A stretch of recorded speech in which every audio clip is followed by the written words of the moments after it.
ఆంధ్రప్రదేశ్ 2025-26 వార్షిక బడ్జెట్ 3.22 లక్షల కోట్లు. అయితే ఈ బడ్జెట్ ఎంతవరకు అంచనాలకు అందుతుంది అనేది సొంత పార్టీలో కూడా ఒక కలవరం అయితే మొదలైందట. అయితే ఇక్కడ పన్నుయేతర ఆదాయం లెక్కలు కూడా చాలా ఎక్కువగానే కనిపిస్తున్నాయి. అలాగే కేంద్రం గ్రాంట్ల మీద కూడా ఎక్కువ ఆశ పెట్టుకుంది రాష్ట్ర ప్రభుత్వం అనేది ఈ బడ్జెట్ చూస్తుంటే అర్థమవుతుంది.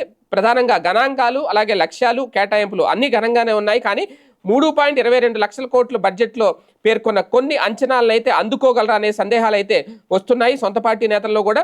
మరీ ముఖ్యంగా కేంద్రం నుంచి వచ్చే గ్రాంట్లు పన్నేతర ఆదాయంపై కొండంత ఆశలు పెట్టుకున్నారు అనేది ఈ బడ్జెట్ చూస్తే అర్థమవుతోంది. గత ఆర్థిక సంవత్సరంలో రాష్ట్రానికి 7,432 కోట్లు పన్నేతర ఆదాయం వచ్చింది. ప్రస్తుత ఆర్థిక సంవత్సరం సవరించిన అంచనాల ప్రకారం 7,018 కోట్లు వచ్చే అవకాశం ఉంది. అంతకు ముందు ఆర్థిక సంవత్సరాల్లో ఇంకా తక్కువగానే వచ్చింది. కానీ వచ్చే ఆర్థిక సంవత్సరంలో పన్నేతర ఆదాయం 19,119 కోట్లు వస్తుంది అనేది ప్రభుత్వం అంచనా వేస్తుంది. అంటే భూముల అమ్మకం, ఎర్రచంద్రం అమ్మకం, అలాగే ఈ రెండే పన్నేతర ఆదాయానికి ప్రధాన మార్గాలు. ఇంత భారీగా అంచనాలు ప్రకటించినప్పుడు ఏ మార్గాల్లో ఎంతెంత వస్తుందో కూడా చెబితే బాగుంటుంది అనే వ్యాఖ్యలు అయితే వినిపిస్తున్నాయి. ప్రధానంగా అప్పుల ప్రస్తావన కూడా పెద్దగా చేయలేదు బడ్జెట్లో అనేది. అంటే ఇదంతా అంటే కేంద్ర రుణాలు ఒక 21% వస్తాయి అనేది, ఇతర రుణాలు 1% వస్తాయి.